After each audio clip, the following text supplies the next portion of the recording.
Good evening, everybody, and welcome back to the first getting to know that we've done in quite a while. Jason, how the hell are you?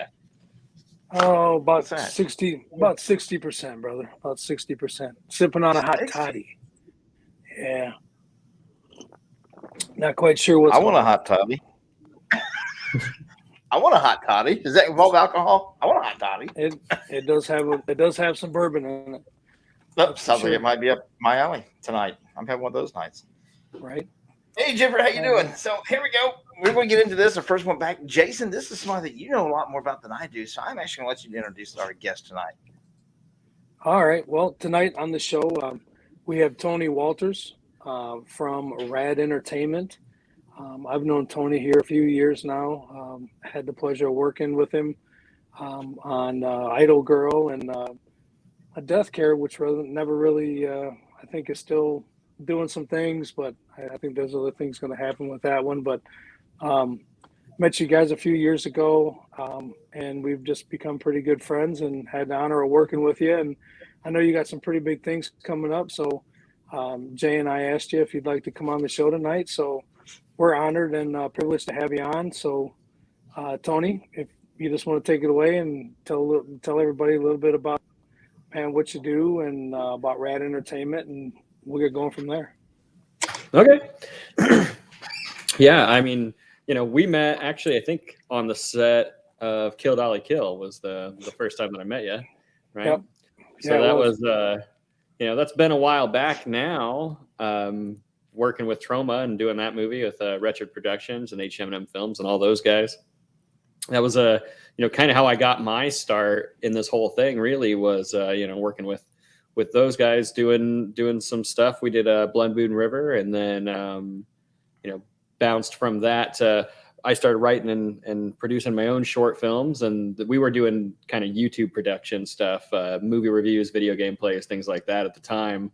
But we got bit by that filmmaking bug, and then started just making movies, and now that's what I do full time. I'm full time filmmaker. I'm people hire me to come be the director of photography on their movies, like the cinematographer. It's what I do. I'm in charge of all the lighting and cameras, and have shot tons of movies at this point, and now we're gearing up for me to direct my first feature. Which is yeah. Which is cool. That's a huge undertaking. That's a big undertaking for sure. It really is. And, being the director of photography, I generally work side by side with the director. So usually, 9 times out of 10, every single person on set gets to take a break, sit down at some point. Actors are usually, they call it, hurry up and wait, and, but the, director and the DP, they're usually side by side standing pretty much 95% of that production. They're the ones, setting up the next scene, getting things ready, talking through the blocking, figuring it all out. So as far as directing goes, I think that, usually you go hand in hand, your DP and your director are, both directing, like, directors directing actors, DPs directing actors for blocking and camera movement and things too. It's like, I need you, my job is just to capture the director's vision usually. And so it's like, the directors worry about the actors, and then, I got to step in and go, okay, and on that last line, I just need you to land right here for me. So that way, the lighting works and everything's set up the way it needs to go. But so it's not something I'm unfamiliar with, and I have directed some short films, and I'm really excited to jump into this feature. But yeah, it is a huge undertaking. And I think something that separates Rad apart is how much pre-production that we do. And this particular movie, this movie is a lot of pre-production. I've got a lot of big dreams, big goals for this movie, and it's going to require a lot of planning, like a lot of planning. So we're already doing all that. Well, before we do Undesirables, let's talk about Rad Entertainment, how that started, who's involved, kind of how that whole production company came about. Well, we started out with the YouTube stuff, and we were putting out 2 videos a week. It's pretty solid. Sometimes, more than that, sometimes 3 or 4 videos a week, but at least 2 videos a week, pretty consistently for about 2 years straight. We were very very dedicated to that direction. And then when we started making movies, the passion and the love for that just kind of started to, overtake that. And we started doing the YouTube things less and less. And I still dabble and we'll put some videos up here and there once in a great while. But ultimately, all we do is movie production. And the movie production side is me and my wife, Rebecca, we run it. And our team is, is a team of filmmakers that we've just met over the last 6 years of doing stuff. And, that team is, Daniel Goad and Rook, and, Derek Worley is our special effects artist. He comes on and helps us out. He runs his own company. We've got a writer's room with Tom Commissar and Jaron Spencer and Corey Dawson and Michael Taylor, who wrote The Undesirables. He's the one that we tapped for this particular project. But we have a writer's room. We meet once a month. We pitch stories to each other. We are always working. We're always working on something. But here in recent years, for me, as far as the company goes, I've been freelance, full-time freelance for actually a year. October was now officially full-time, 1 year of just filmmaking. And that is, making everybody else's movies. And I've been making everybody else's movies since we got going, outside of the few short films that we've made. But I've been attached to a lot of feature-length films. We've made, I've, worked on quite a few different projects. And as I said before, now it's just time for Rad. Last year we did Idol Girl, and that was a really big undertaking, which we learned a lot from. And I think that, every project we do, we always just try to get better and better. And this particular project is now going to be the one that, it's every project. We just take everything we've learned, throw it at this one. Probably going to learn more things from this one, but things are going to go wrong. As much as you can plan, it doesn't matter. It matters. Don't get me wrong, it matters, but you can't plan for everything. You think you can. You learn your mistakes from the last one. You plan for those mistakes on this one, and then new mistakes happen. It's just the nature of the beast, and we'll keep it going forever. I think we love it. And just that whole process is got me absolutely amazed. And like I said, as everybody knows, I really didn't know anything about indie films or anything like that until I really started working more with Jason and stuff. And I'm still at the YouTube thing. I'll probably always hit the YouTube thing. But it's just so amazing how you guys get some of this stuff done, and I just don't. And you're doing it full time. I just don't see. I just don't understand. It just blows my mind. It's just something I've not been able to grasp a hold of because it's such a magnitude of an undertaking. Because I see what I script on just doing a little minute and a half short. Yeah. Well, when I say I'm doing it full time, it's it's full time filmmaking to a degree. I'm not like always working on short films and narrative films. I also do music videos, and I do commercials for businesses, and I do like web shows for businesses and things like that. So I mean, there's another element to the video production side. I did quit doing weddings, but then took on a couple of weddings for next year because I had some friends that were getting married that can't say no. You're still filming. You're still doing that full time, and I just couldn't imagine that because, well, like I said, I can't even keep it together for a minute and a half short. So it's just my mentality with it. It just amazed me because I love everything about it, but there's just so much going on. So being the director would be, I don't know if I could handle that one.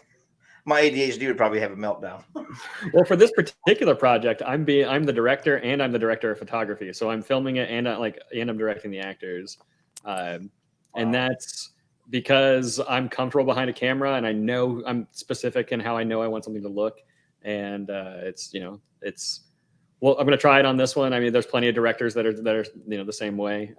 Zack Snyder is probably one of the more famous directors that are, considers himself a director cameraman. Like, his first few movies, he was camera operator, and the movie that he just did last year, that came out on Netflix, that zombie movie, he directed that one and was the camera operator for that too. He was the director for photography for that. So that would be hard to be a DP because you're the director. You're trying to understand and capture his vision, not yours. Yeah. Right. That's gonna be a tough situation to kind of, because they would have to work close together big Yeah, time. it's all just conversations. You know what I mean? Like you just talk with your director and try and get in their head, like try and see what that vision is, just over and over and over. Just have them explain it to you. Read that script over and over and over. Come up with ideas. Like it's not, it's the director's vision, but ultimately, I work with a lot of first-time directors, and I work with a lot of people that I've worked with multiple times. So we have an understanding of, the language and just how to talk to each other, how to meet common ground. Like, maybe a director wants to do something one way, and I'm like, well, for lighting and for camera, it would be better if we did it this way. But it's always the director's final say. Even if we butt heads on set or we come to a disagreement, I'm never gonna fight for my way. I'm gonna let the director do something their way because it's their vision, and maybe they see something that I don't, and that's completely fine. I trust them and their final product and what it is that they want to do. I will always give my feedback, and I will always fight for story. Like I'll always fight for what is better for the story. I'm never fighting for something that is just because I think it looks cool. If I'm very particular in a way that I think something should be done, it's only because I think that it suits the story better. And I'm just trying to make their vision come to life and elevate it maybe a little bit more than even what they had in their head sometimes. But ultimately it's their vision, it's their choice, it's their, they get the final say. You just have to accept that, because some people will they'll get to that point where they argue and they fight about it. And it's like, it's not my vision. It's not my thing. So they get the final say, and I'm not, I'm not going to argue with that. So no shame off my back. But it's not, I understand stepping up and trying to help out, but like I said, sometimes that, because with the shorts that me and Jason's work together on stuff, sometimes he's got to repeat it several times to get through my head. Like, no, what are you trying from this thing? But I'm new. I'm learning. I'm picking up pretty quick, I think. But then again, sometimes that I'm like, no, I don't get it. Something I disagree with what he's doing is like, I just don't get it. And he's like, then when he shows me, I'm like, Yeah, there's a lot of that too, because sometimes, a director's job is really, they have their artistic vision of what they want the movie to look like, but they don't sometimes, know exactly how to go about getting that vision, so it's like, if they want something one way, and I'll do my best to explain to them how I can do that. But sometimes they just have to put their trust in me that I know what I'm doing and that the final product's going to turn out right. Because especially when we start getting to the visual effects side of things, and it's like, we're going to shoot this, and we're going to shoot this again this way, and we're going to shoot this again this way. And I promise you, these shots are all going to match up, and it's going to be fine, and it's going to look like you shot that person right in the face. And they're like, okay, sure. Like, they're just going to put their trust in me to be able to do that sometimes. And that's just, I have a background in visual effects. I'm always learning more and more about that stuff, and really try to stay, on top of the new information and more accessible tools that come out to filmmakers, because that's, the next step of indie filmmaking is really being able to push the boundaries in that direction. A lot of people will preach practical effects over and over and over again. And, I love practical effects, but realistically, it's cheaper sometimes nowadays to go visual effects. And it's a great way to blend the two things. You blend practical effects with your visual effects, and you can really pull off some really amazing looking stuff if you just kind of, just do a little research and know what you're doing a little bit more, and have the computer power to do it. Some people want to do something and then realize their computer can't handle it. That's a big one too. Yeah, because now you start talking about the editing process, which you do as well.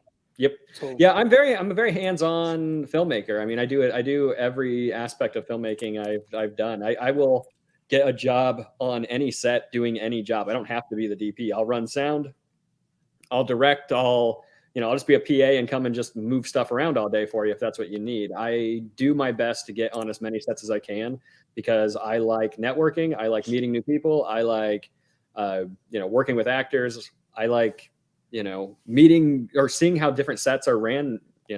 Like the bigger the set, the more money in it, the more hands that are involved. The big sets are ran completely different than the small sets. Oh, absolutely.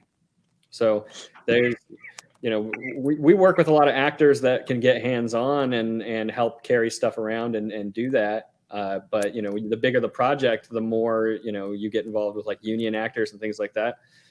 That's not their job anymore. And that's completely fine.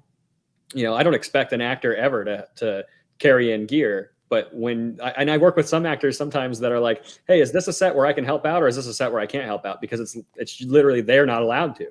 So it's not that they don't want to help out. Sometimes it's just that they don't want to, or that they can't. And that's also completely fine. You just got to know what type of movie you're working on and know what to expect.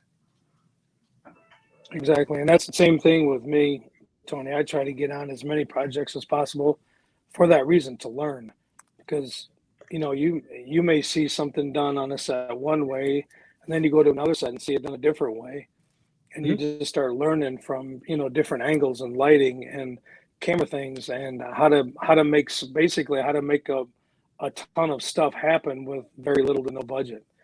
And that's pretty cool to be able to learn how to do, and then to meet the people. I've met a ton of great people over the years by doing this stuff, and I say it all the time: if you surround yourself with good people, good things happen.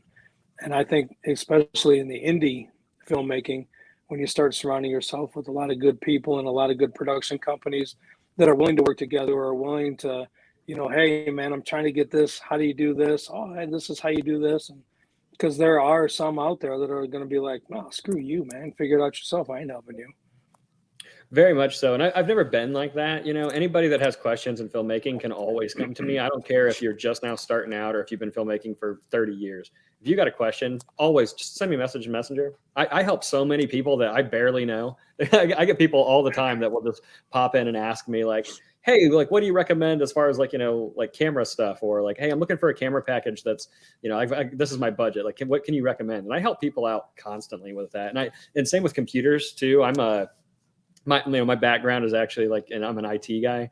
And so I still get people that message me, hey, my computer's broken. Like, what can I do to fix it? Like, I've just always been a very helpful person when it comes to like, if I know something that you don't, and you think that I could, help you out with that, never feel scared to ask me a question. Always approach me. That's totally fine. I like that. I like people that are gearheads that just want to talk cameras with me for a while, because I don't really have anybody like that in my close circle, because I'm the gearhead in my close circle. So You want to talk lenses or cameras or whatever the new camera that just came out is, sure, man, I'll talk about that with you, because I'm always trying to stay up to date on all that stuff. I'm just not learning about cameras. I'm learning about all this stuff. This is just mind blowing. There's so much information to take in. Remember, I'm an old guy. Well, hey, you were working. Reach out. I was going to say, because you were working with, weren't you working with the local newspaper or something like that? Yeah, for 2 years I was the photographer at the paper here in Logansport. Yeah, that's what I thought. And that's a job that, one of my favorite jobs ever, if not my favorite job I've ever had, honestly. That job taught me a love of photography. I think I became a better cinematographer by understanding photography. Like, telling a story in one frame is so much harder than telling a story in the millions of frames that we get to use when we make a movie. But just picking one image to tell a story, especially to go along with a news article, it's not an easy task.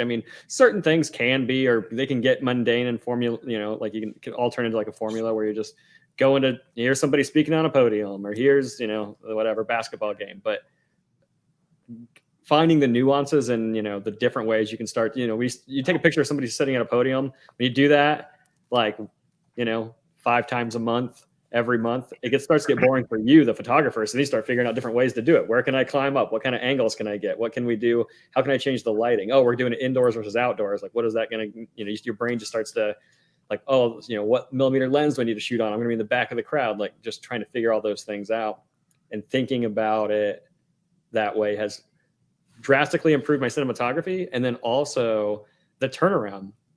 Working in a newspaper, we were a daily newspaper. You had to get those photos in, edited, and turned around by a deadline every single day. And that work ethic is that's hard. That's not everybody is cut out for that. And I did that for 2 years. And the only reason I left the paper was because it was too time consuming. I didn't shoot any movies. I think I shot, Idol Girl was the only thing I believe that I shot during that time. Or maybe even that, I think I left, maybe that was, no, I take that back. I had left the paper right at that point. But I didn't really shoot many movies during that time. It was mostly short. I did some short films during that time and helped out on some other projects. But as far as Rad goes, we didn't really do any original content during the time that I was at the paper, because it was just entirely too time consuming.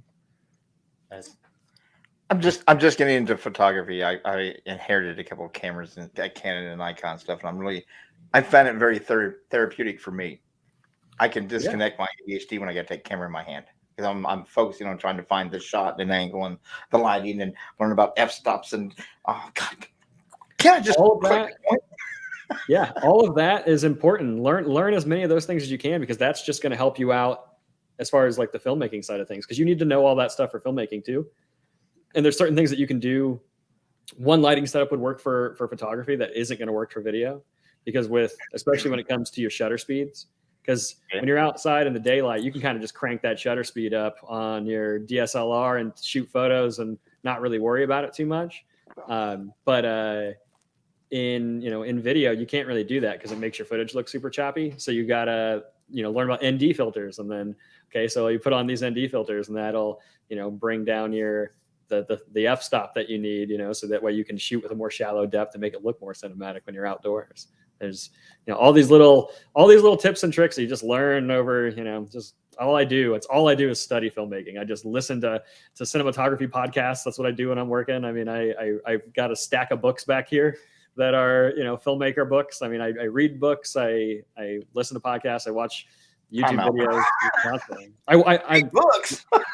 If you get to a point, where the analytical side of filmmaking can only go so far. Like I feel like I know filmmaking from that side. Like I can cameras in and out, camera settings, all that stuff. I know exactly how to dial that in to get like the look that I want. Lighting is something that over the last year I've really started to try and study more, to try and like shape now. Like how do I shape people's faces and get things to look the way that I want? And I had a direction I was going with this, and I feel like I just lost my train of thought. But the analytical side. I feel like I've learned the analytical side pretty much to a T, or not to a T, but I can always learn more. I'm never going to say that I know it all. Yeah. But I feel like I've definitely started to get a really solid grasp on all that stuff. So now I'm like diving into more of the artistic side of filmmaking. Like, how do I tell these stories? What are the stories that I personally want to tell? And I started taking masterclass, like masterclass.com. I started taking masterclasses with, it's like all the greats, Scorsese has a masterclass, and Aaron Sorkin's writing class is fantastic. And Tony Hawk has a masterclass on skateboarding. Like, I mean, there's masterclasses for everything. It's like $200 a year for masterclass. And it's an awesome service if you just want to listen to the greatest filmmakers or professionals in their industries kind of talk about the nuances of what it is that they do, and kind of expand your perspective on how these stories are told. It's awesome. Okay. I've thoroughly enjoyed this last year. I never heard of that. I was checking it out. It's cool. It's a little expensive, like $200 a year, but on Black Friday last year, they had a deal, which is buy one, get one free. So me and a friend just split the cost. We both threw down $100 and got it. And my favorite one was actually just recently, James Cameron did his masterclass, and James Cameron was awesome. His is probably the shortest masterclass on there. It's not very long, and he's always been known of as kind of being like an asshole director. And so to hear it from like his perspective on he knows that he used to be a pretty serious asshole as a director, and people didn't like working with him. And he said it wasn't until that he worked with Ron Howard and saw how nice of a director Ron Howard was on set that he went, oh, so you can do this and be nice and still get your vision. and so he started just like changing the way that he talked to people and just started treating people with a lot more respect. And that's one thing I think, Jason, you can probably, speak on this, which is just that being nice on set, please and thank you, goes so far. Oh, yeah, you're absolutely right. Absolutely so right. Far. That's what everything in me, though. But I'm raised old school. Please and thank you. So it's supposed to be a daily thing with everybody that you come in contact with. Right, but when you're on set and you're working these long days, you're working 12, 16-hour days sometimes, on these movies, just grinding away for days on end. People get irritable. They get short with you. I mean, it's just inevitable. It happens. It's they don't mean anything by it. But man, when you're on day 4, day 5 of 3 hours of sleep, it's real easy to start being an asshole, and to just try and keep it together and just still keep your pleas and your thank yous in check. And even when you do slip up and you do bark at somebody, to apologize to that person and say, hey, I'm sorry.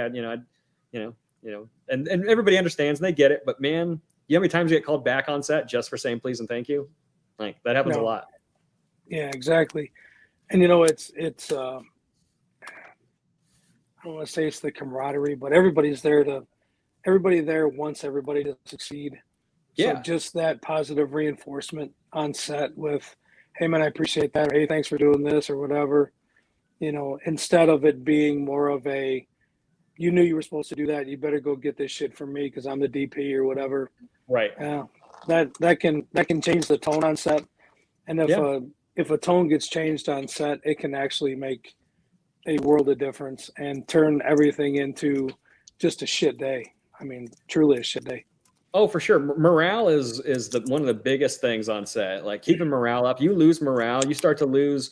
If you lose the crew, you lose. You start to lose a crew member here and there. Your guy who's setting up the lights is starting to get irritable.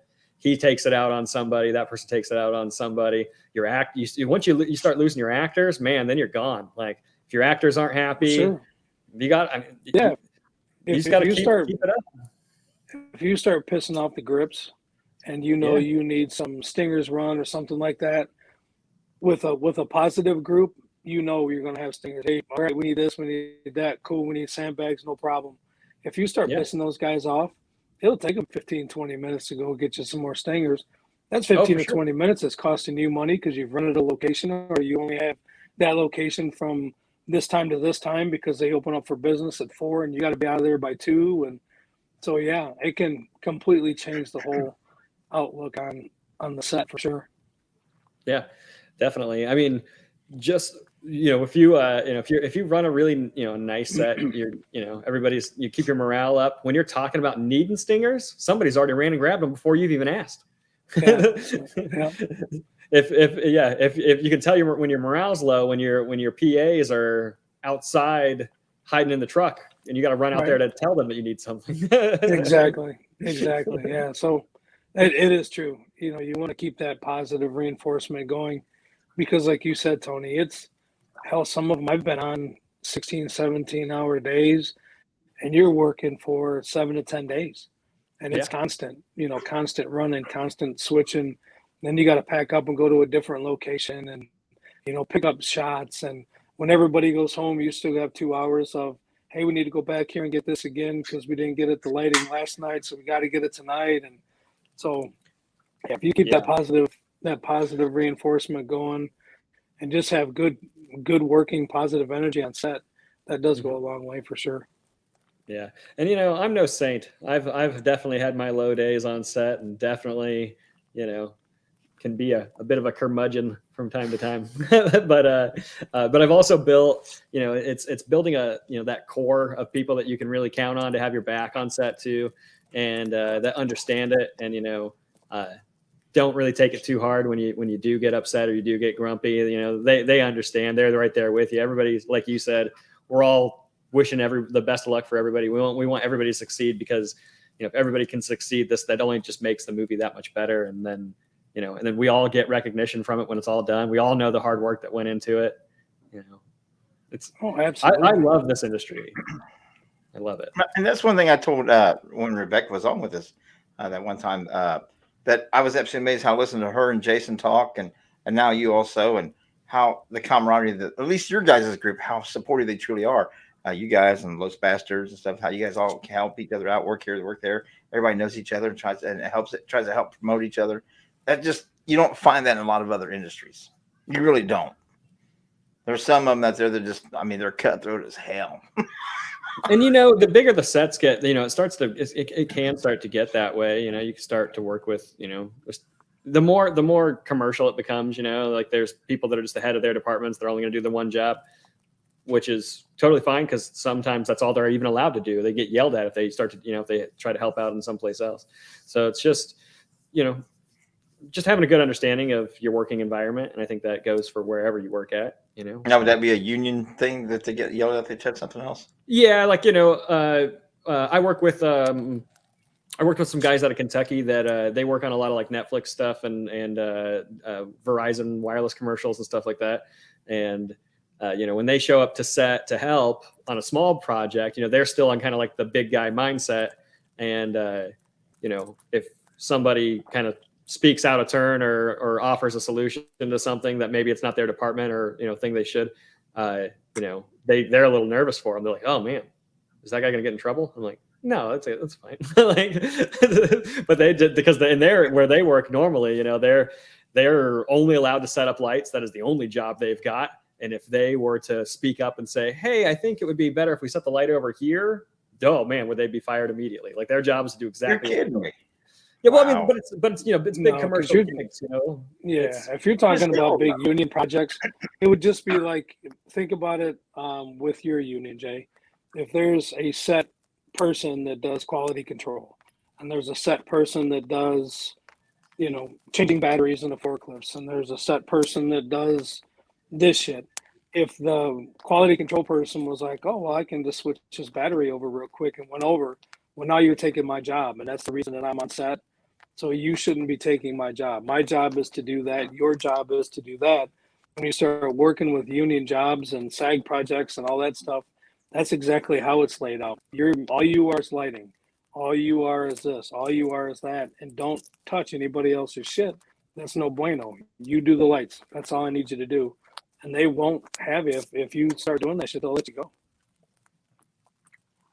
See, that's where I do work for union, a different type of union, obviously, but we do, and like any other place, you have people have certain jobs, but we also, the majority of us, there are a few that will say it's not my job, but the majority of us help each other out. We don't. If it makes it safe, you're talking about that. Yeah, but you're talking about that factory that you guys work together all the time. These guys that's could be. It's a core group, right? These guys could be coming from all over the place, being hired specifically for this. When I did the one with the booths, they had guys in from all over the place to do I'll the stick with grip work and stuff. with you guys, because those guys act like that. I'd be fired in no time. Fortunately, quit being a prick. I like those sets though. Those sets they're fun sets too, because what's expected of you all day. Like, you don't have to worry about it. It's not exactly your job to be on the creative side of things, so those sets can be really fun too, because you just get experience and networking and know-how on there, and you're doing your job and everything's cool, and you're only expected to do the one job. On the indie sets, man, you're just like, it can be a pain. Like, sometimes, I'm DP on stuff, and sometimes I don't have any assistants. Sometimes I got to lug in all the gear, set every single thing up, light the scene, and do the whole thing. And man, does that suck too. Like, I would love to have people, and we do a lot of the times, but some of the smaller budget stuff, it's like they can only afford to have me on set, and I don't get an assistant, and then I gotta do everything, it's fine on day one. Day 6 is it gets a little rough. I'm that ADHD nosy little pecker with this. Don't push the button. I'm like, what, this button? So I'm always wanting to learn. So I'm going to have questions, and it's just the way I grew up and the way that I am. Ask Jason, what are you doing that for? Well, that makes sense. But that's just my nature. So in an environment like that, where they tell me that I can only do this and this is all I'm allowed to do, I'd be the first one fired. I'd be the first one out the door, because I'd be like, but why? Now, I understand, like, the creative side of it. Okay, that's not what I got to focus on. I'm here to move equipment around, but why can't we move it this way? Or why don't we do it this? And they'd be like, yep, you're out. I'm like, okay, I'll tell you. It wouldn't be long before I got fired on a job like that. Trust me. I'm too inquisitive, want to learn. I try to cram it all in too quickly. Jay's like, well, just slow down. We got a couple more that we want to do. I want to learn it all now, and that's not how life works. So it'd be me getting me in trouble, not the other people. It'd all be my fault again. Honest about it. Right. Go ahead, Jay. I'll shut up. Well, let's switch gears and let's talk about undesirables. Where did the story come from? Where did the story come from? It's weird, because like I try to think about like what inspired the story. I've been wanting to do a crime movie for a really long time. Crime's my favorite genre. Like, I work a lot in the horror industry, and we make a lot of horror movies, but I've been wanting to branch out of that for a while now and jump into more something crime. But I'm also it doesn't necessarily have to be straight crime. So the movie is very much it's like a sci-fi crime drama. It takes place in a world that I call a post-Victorian dystopia. So it's like a future world where that's kind of bleak, and it's like if Victorian era clothing were kind of like all of a sudden back in fashion, but we still have like modern cell phones and things like that. But it's Victorian clothing kind of mashed up with like modern hip hop culture. So it's like vests and like bowler hats, but like jogger pants and face tattoos. So, so everybody in the movie is going to be, hand tattoos, face tattoos.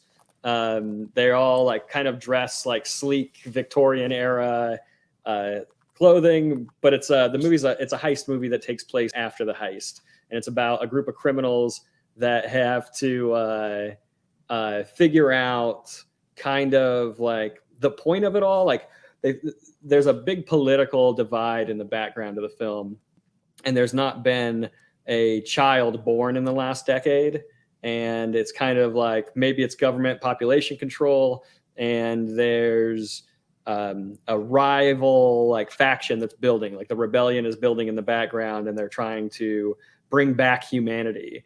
And these criminals don't really care about the political aspects of what's going on in the world. Everything that they're doing is all for their own personal gain, and they're kind of tied up in a way bigger picture than they even realize. So throughout the movie, they're trying to figure out what they stole, who has what they stole, who they can trust, and it should be a really fun ride for the audience to also try and figure out all those things.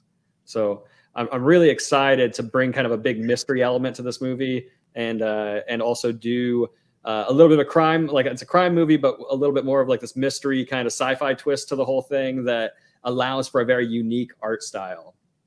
I've always, one of the things that I think indie movies, especially within our budget range that we usually play with, they lack that art style. Everybody's just trying to, do the basic things, which is, just get down to, good lighting, good audio, get good performances. All of that is great.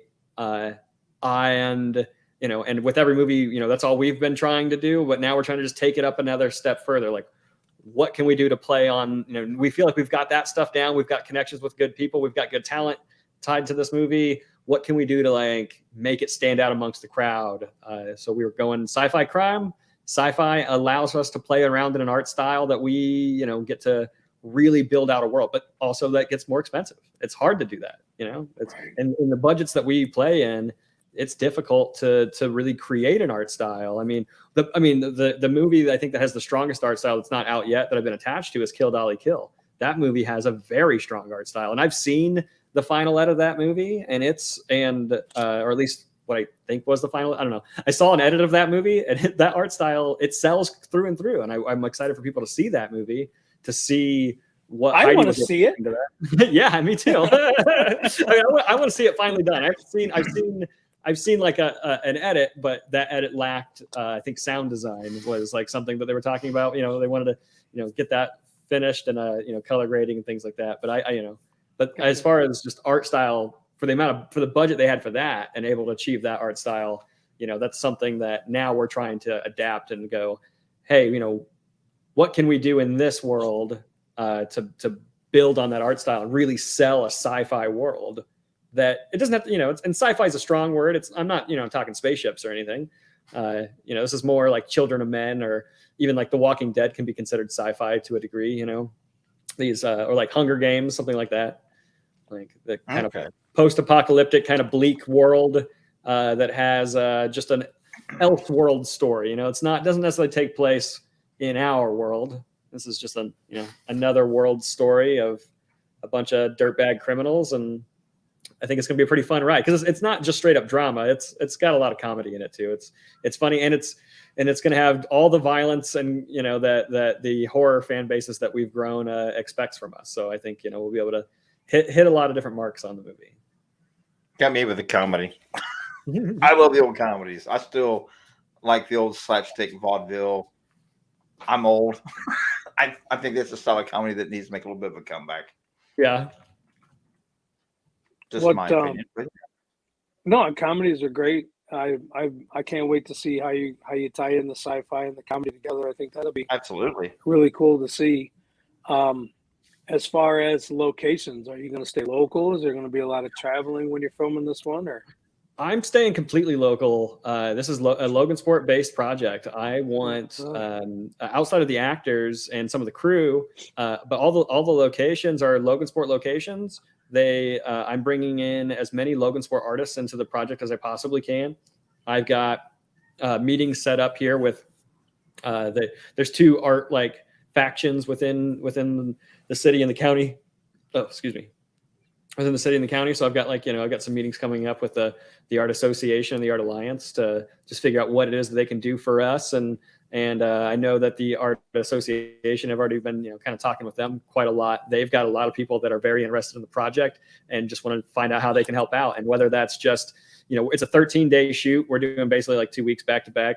That's hard for people to get off work. So if some people can help BPAs on some days and then some can do other days, we got, people just hands on deck. We've got artists, actors, tons of people in the city. This is a cool city. There's a lot of really unique art happening here.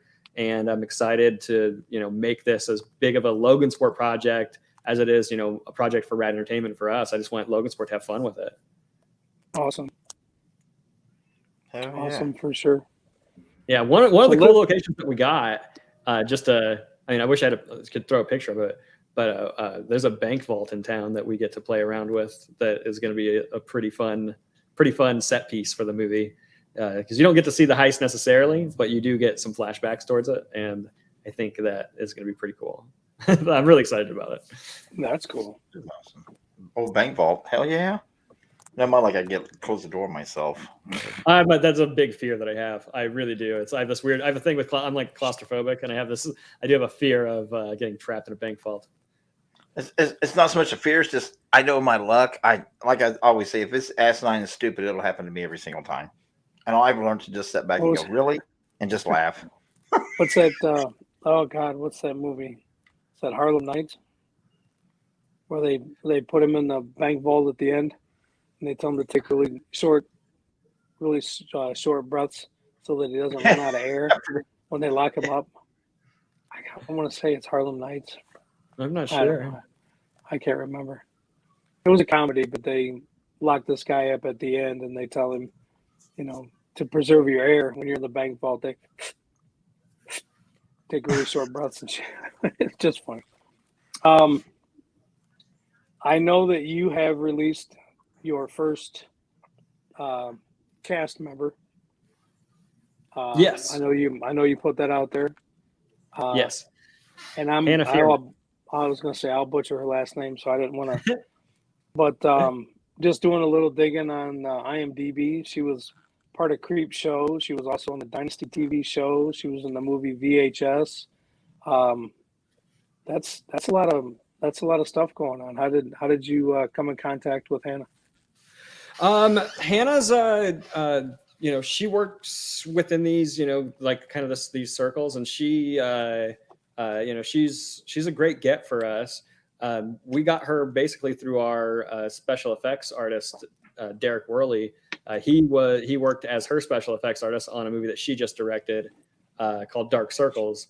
And so he met her through there and was able to put a good word in for us. And I pitched her the same pitch I just gave you guys with this whole art style and this world. And she immediately just jumped on the Victorian stuff. She was like, Victorian sounds awesome. I told her face tattoos. She jumped on that because she's been wanting to get a neck tattoo, I guess, for a long time. And everybody keeps telling her not to. So she gets to live out that fantasy.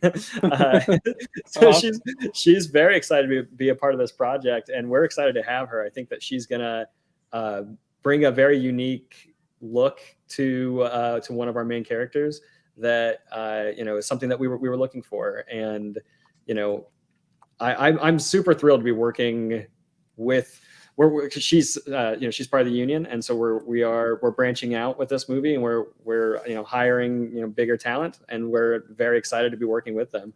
One of the other actors that I have not announced, and the kind of people can hear it here first, if you want to pull him up on IMDb, his name is David Storrs, Storrs. He is a comedy actor, and a fan basis that is, Hannah works, within our fan basis within the horror world, and people recognize her name that are fans of us. David is a little bit of a sleeper in our fan basis. I don't think people are going to recognize him right off the bat. But he's on a lot of Netflix things. He's in a movie with Melissa McCarthy called Thunder Force, and he's in like every episode, and he's a producer on Prank Encounters with what's the kid from Stranger Things. He works in a lot of these reality TV show like prank shows. He was on Scare Tactics for a long time. That's what I recognized him from, because Scare Tactic was something that we watched religiously. Yeah. And when I started looking him up, yeah, that's cool. Yeah, he's awesome. He's gonna be the kind of the comedic relief almost of the film to a degree. Him and another actress that we have play some characters that are kind of, they're not necessarily the main characters of the story, but they are definitely have a lot of screen time and are kind of I don't know what you want to call it, like kind of commentating a little bit on what's going on within the film. There's kind of some side characters that always have something to say about what is happening that I think is adds an element of comedic relief to the film that is needed, and I think that he's gonna be perfect for that. I'm hoping I brought the right guy up. I'm new to getting this town. Yep, that's him. Oh yeah. We're very excited to work with him, and we met him through our writer, Michael Taylor. He's a Ball State alumni, and so is David. And so basically, this movie is our big movie. Michael Taylor, he's also acting in the movie too. We haven't announced him, but he's one of the main characters of the film, and he's the writer and producer of the movie. And he is, he's a fantastic actor. He auditioned just like everybody else, and he fought for the role, and his audition is fantastic. I mean, I couldn't say no to the guy after I watched his audition. It's because it's hard when your team behind the camera wants to get more in front of the camera, because Michael is excellent behind the camera, and the more he's in front of the camera, that means the less he's going to be helping me on set, to a degree. Right. So sometimes it's hard to say yes to these people, but he auditioned and it was absolutely fantastic. I mean, he brought something to the character that I didn't quite necessarily see, but he wrote the character, so maybe he kind of knows the character maybe even better than I do. What he brought to the character is just a different level of that character that I guess I didn't see going in, and absolutely just killed it. I how do you say no to that? So, exactly. But Michael's fantastic, and him with David, Hannah. We've got some other people that we'll be announcing throughout the week. I'm really excited about some people that I've worked with in the past. Some rad regulars, if you will, are definitely coming back. It's not just all the star power. We're definitely keeping our team together and working with the same people we have. We've made great relationships with people over the years, and we're super excited to work with these people again. They're excited about the project. I mean, I pitched to them. I've been filling a lot of these people in, as we go, and we're pumped. And we also have some other big names too that haven't completely sealed the deal with, that we're talking to, that I'm hoping that by the end of this week I'll be able to make some big announcements too regarding some other names. Now, how is that dealing with the union side of it? It's an element of stress to it. That's just there's a lot of rules that come with that, and it's a lot of just making sure we cross all T's and dot the I's, and make sure that everybody's on the same page and understanding as far as when we can announce you, and when can we say you're part of the project. Some people are they have got strings are a little bit tighter for them. We're not allowed to talk about them until a little bit further down the road. Some people are like, hey, yeah, go ahead and announce me now. It's just everybody's different, and it depends on depends on what budget you're working in. We're working in what you would call, sorry for all those sirens. I thought it was on my side. I turned my volume down, like, oh shit. No, my current office is directly next to the fire station, and that's not a problem. I was like, I thought my volume up, like, well, I still hear it, so it's not me this time. Yeah, I knew it wasn't me. I knew it wasn't me because I'm not at work. Yeah, right. Yeah, but it depends on what budget range you're in. Like with SAG, we're definitely operating within what they call the ultra low budget. And I believe in SAG, ultra low budget is anything under $300,000. So, Yeah. you know what I mean? It's like 300,000 is ultra low. anything under 300,000 is ultra low. And I think, and we're operating between, I think anything above, and the next tier down is 20,000 and below. I forget what they call that, but we're operating within that between 20 and 300,000 range. Right. So we're considered ultra low. So, there's different things that, are required of us versus if you're in the, millions of dollar range, those people are expected, to, handle things differently, obviously. Yeah, because you have to, correct me if I'm wrong, but you have to pay into retirement. You have to repay into different kinds of things with those actors and that kind of stuff. Yeah, the bigger things. Yeah. And every actor can make their own deal and stuff too, just because we're working on an ultra low budget. If we were to, get, whatever, Nicolas Cage or something, who's, obviously doing a lot of work within like an indie world right now, he's definitely operating within the millions of dollars budget still. Right.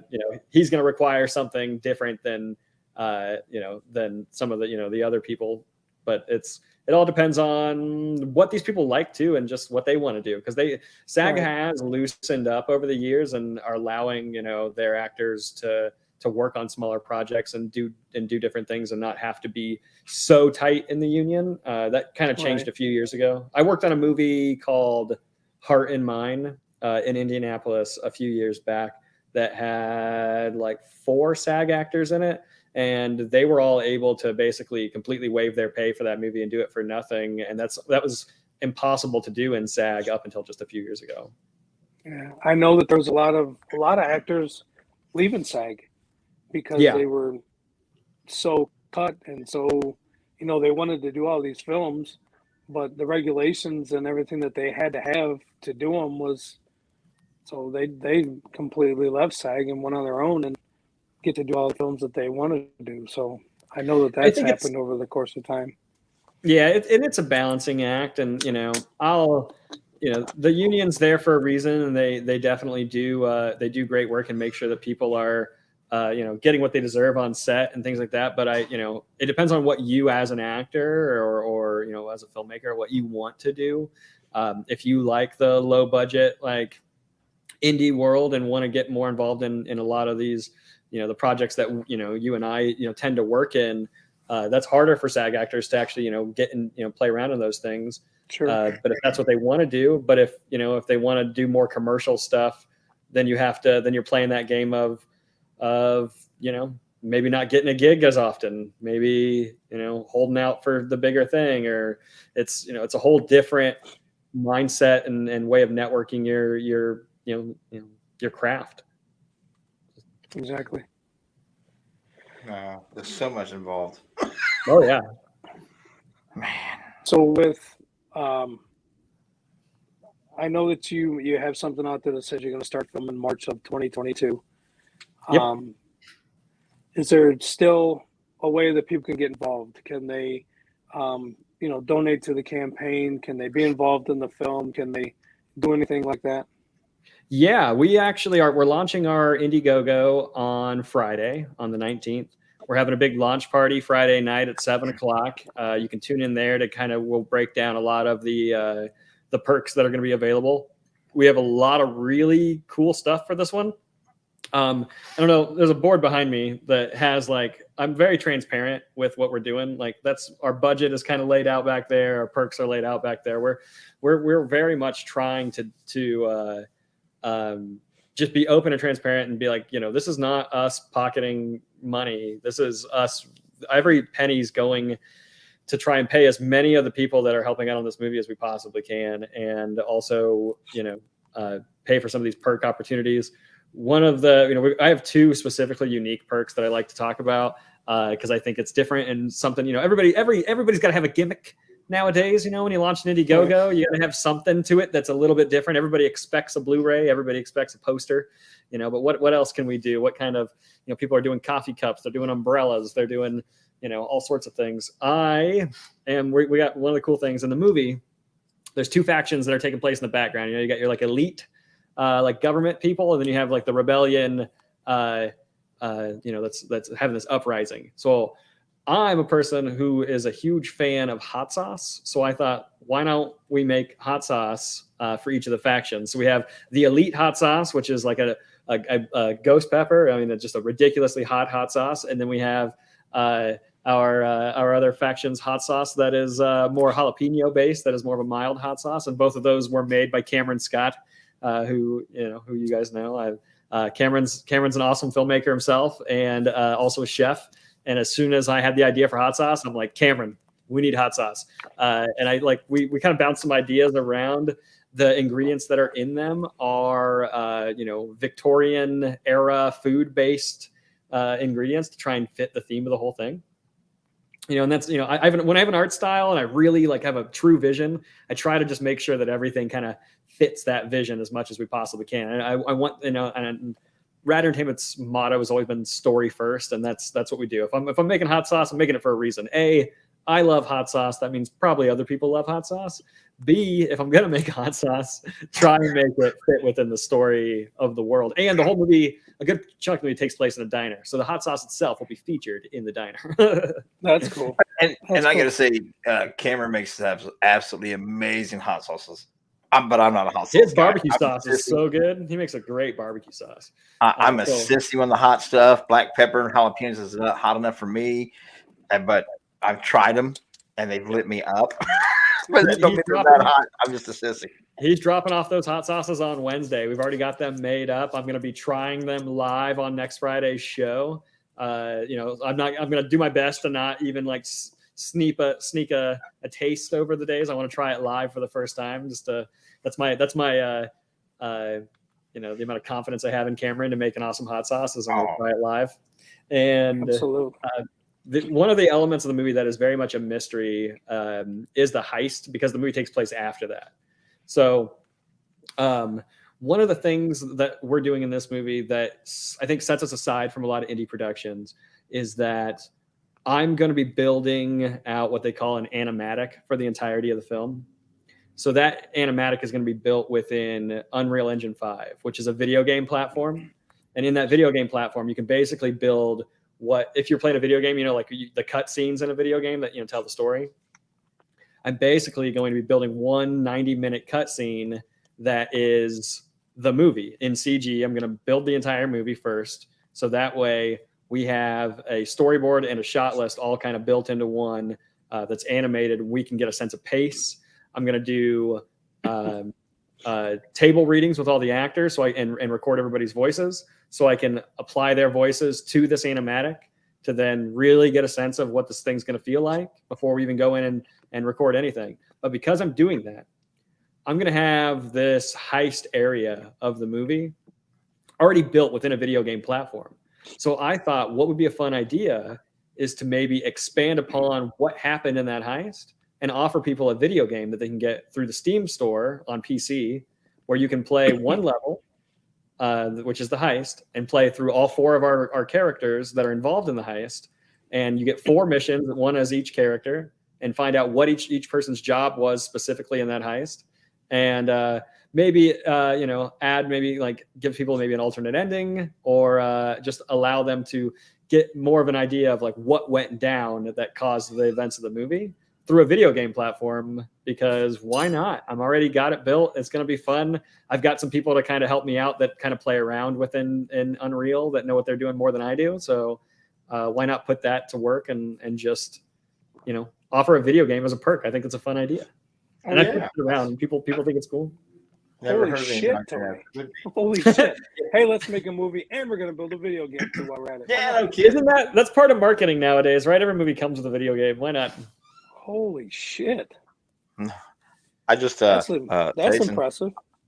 Jason, it could be a lot of talk. I'm really, I'm trying to think outside the box, because all these movies, everybody's just trying to do something to stand it apart a little bit. I don't know. Last year with Idol Girl, we did a lot of hot sauce based live streams or one chip challenge and things like that to try and raise money, which kind of spun off into me wanting to do more hot sauce stuff. I'm just a hot sauce freak. I like hot sauce stuff. But the other day it just dawned on me that I'm building all this stuff in the Unreal, and I was like, why can I do that? So then I do a bunch of research to figure out what I was getting myself into. And then I, called some guys that do know what they're doing. And it's definitely going to happen because I definitely have people in my corner that can help make it happen. That's cool. That's Wow. absolutely amazing. That would be, I just got fired, Jason. I just demoted myself. I'll go back to holding the lights. Oh, that is cool. That is very cool. Yeah, it is. I mean, that's phenomenal.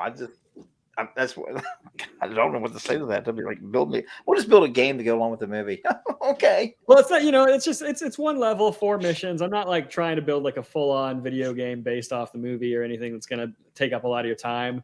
It is going to be my first attempt at a video game, but it is also a gateway into a world of video game making that I've been toying around with anyway. And who knows, maybe that's going to kickstart my thing. And maybe the next big feature that I do won't be a feature. Maybe the next big feature of the story I'll tell will be strictly into a video game format. I don't know.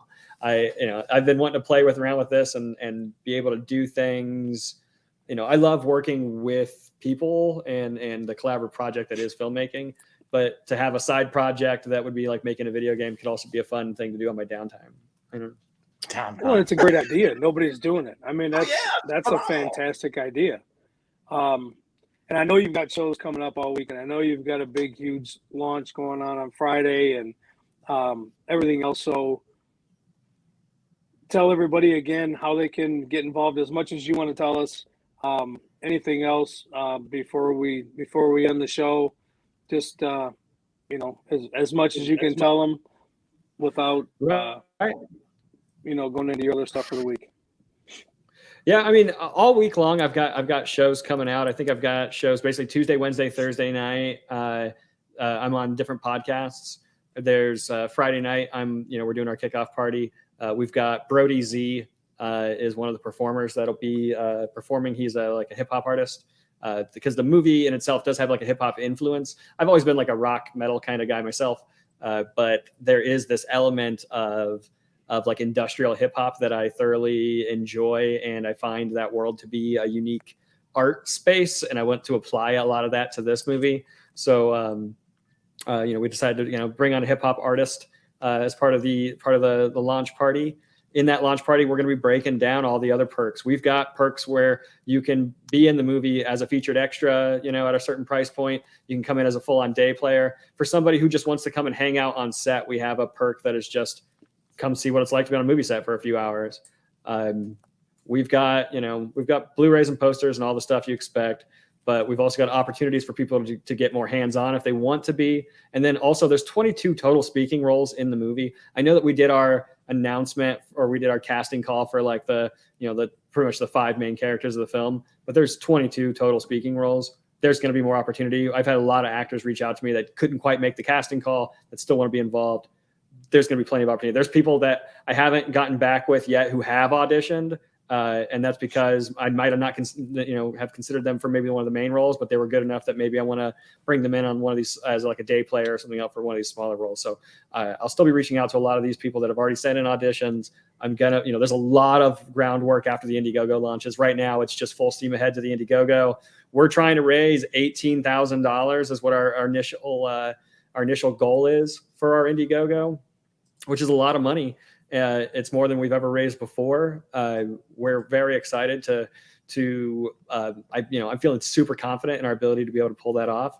The big important thing that everybody needs to know is, as far as if the best thing that you can do right now to help us out is contribute on day one. In that first 24 hours, even if you can only afford to throw $5 at it, we need your support on day one. If we can get 100 contributors in those first 24 hours, we can break the algorithm on Indiegogo. We can get in their trending page. We can, get up on their front page and start bringing in money from people who are not necessarily within our circle and within our fan bases, but, just the people who like to throw money at Indiegogo stuff because they're supporters of the platform and like to throw money at, indie film. So we need to get in front of those people's eyes. We need to get in their faces. The best way we can do that, day one, we just got to flood that thing day one with as many people as we can. And, if we only raise $500, but we bring in, 100 contributors, you don't even know. I'll be so excited. Like, we just need to do what we can as a team of creators, like all of us. We all try to support everybody's work all the time. This is, me finally like just on my knees begging people like come help out with this thing, because like I've been doing this for a while, and I think that the story that we have to tell it's unique and it's different, and we're going about it a little bit differently. If you're going to risk some money into a project, I think this is the one, especially if you're into sci-fi and crime. And even if you're into horror stuff, I mean, there's going to be plenty of blood in this movie. I promise you. Well, yeah. And Tony, you guys always have our support. Anything we can do to help, let us know, share everything we can, try to get people to help donate as well. And anything if you need anything from me personally on set or help or anything, let me know. Course, man. I'm more than willing to come and help you guys. You know that. Of course. Yeah. We've always appreciated your support. And that's what I said, the community that we've built over the years, here in Logansport, and just the indie, scene in general, the filmmaker scene, the festival circuit that, we've been a part of, all the stuff that we've done over the years is, I feel like, almost cultivating like into this project. It's just, this is us asking every favor we've got, every connection we've ever made. This is the project that we're kind of putting all of our chips in right now to try and make it something bigger. Because our budget isn't $18,000. That's just our first goal. Like we want to bring in $35,000 for this movie, which is, it's going to be a chore to get there, and it's going to be hard. But I think 18,000 is very achievable to get us to into a different algorithm on Indiegogo to help push us into that 35 bracket. 35,000 is very much where our goal is set. I mean, we'll take more if you want to give it to us. Right. Absolutely. Absolutely. 35 is still going to be really hard. It's still going to be really tight, and there's still going to be a lot of volunteers. I want to pay everybody on my set. I really do. I want to pay everybody. It's a lot of time. It's 13 days straight. That's a lot of time for people. And if I can pay everybody, man, I want to. That's it. It's all going into my crew. That's where it needs to go. Absolutely. Hell yes. I can't wait to see more. I'm one of the things I want to learn more about this stuff. Besides, it's just so much going on. You guys just amaze me. Just dumbfounded by it. Jason, it's all yours. I quit.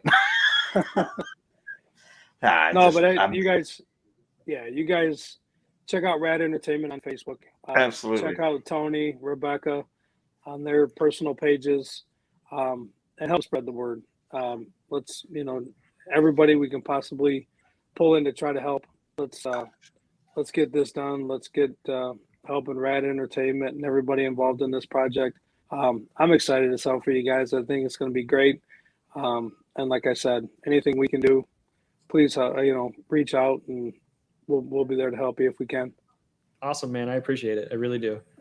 No, hey, thanks for coming on our show and dropping a new name tonight as part of your movie. And good luck this week, and hopefully your kickoff on Friday, man, runs good. Thanks, man. I really, again, I appreciate it. Thanks for having me on the show. Just like us on Facebook to stay up to date. If you want to get more involved, the Rad Street Team on Facebook, that group is a good spot to get stuff ahead of time. I always drop stuff a little early there. Cool. And you also got the radentertainment.com. Radentertain.com is our website. And then by the end of the week, we should have the undesirables.com should be up and running as well. That's awesome. Where you can go to contribute more or learn more about the project. Definitely want to get people to know where you guys can find you guys at. Yeah, you also have info at radentertain.com. If they have any questions or anything like that, please go there as well. Send Tony or Rebecca a message, and I'm sure they'll get back to you. Yeah, definitely. Absolutely. Well, it's great to have you on the show, man. I've enjoyed the hell out of it. I've learned a lot. Again, I always learn. Me too, brother. Me too. So we're going to get out of here. Absolutely. Hope you guys nothing but the best selection. Like Jason says, if there's anything we can do to help you, let us know. We'll do everything we can possibly do. We thank you guys for all joining us and stuff and taking time out of your Sunday evening. But I think we're going to call it a night because I don't know. We've talked long enough, probably, haven't we? Yeah. So y'all, thanks a lot for joining us for our first show back in a long time. That's awesome, man. That was been almost 6 or 7 months since we had a show, and our first one's Tony. That's cool. Right. That's cool. Yeah. that said, you guys have a great weekend. Enjoy yourself, and we'll talk to you next week. See y'all.